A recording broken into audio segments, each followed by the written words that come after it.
I'm on the trading floor of the New York Stock Exchange with Sandra Navidi, CEO of Beyond Global LLC. Sandra, thanks for being with us. Thank you for having me, Dan. You've just come back from the IMF meetings in Washington.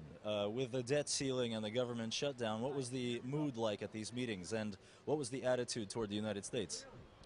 Everybody called for the United States to not abuse their privilege of having the reserve currency, and what I sensed for the first time since 2008 was fear, profound angst from the senior policymakers and the CEOs, and it reminded me very much of the fall of 2008 just before TARP was enacted, so that was quite disconcerting.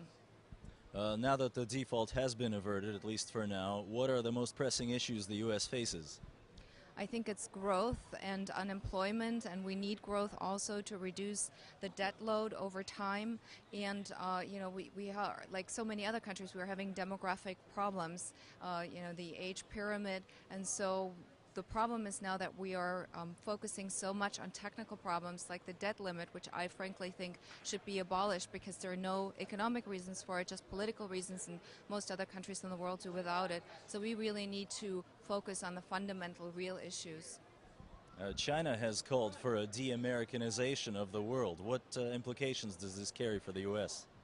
I think eventually it will become more expensive for the U.S. to finance itself, and also other countries will try to diversify away from the U.S. as reserve currency. They will try to use more of their own currencies in bilateral agreements. We're seeing this trend in Asia already, although most of those currencies are restricted. So it's going to take quite a bit of time until the dollar will be significantly weakened. It could be at least a decade, if not two.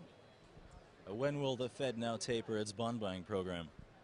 We can now safely assume that it will not be before 2014. First and foremost, we are even lacking the data. Now it's not just bad data, it's we don't even have the data.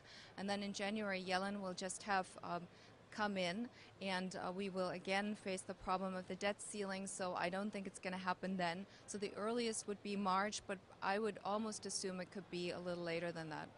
Thank you very much for your time. You're most welcome. Thank you, Dan.